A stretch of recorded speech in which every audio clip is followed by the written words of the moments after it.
You ask Tiger to solve. This deals with linear equations with one unknown.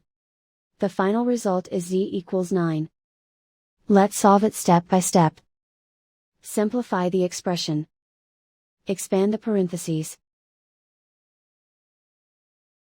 Simplify the arithmetic. Swap sides.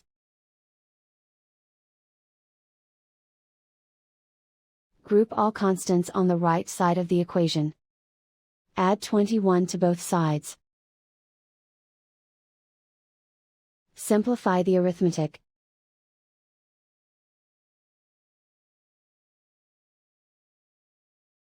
Isolate the z. Divide both sides by 7. Simplify the fraction. Find the greatest common factor of the numerator and denominator. Factor out and cancel the greatest common factor. And so the final result is z equals 9.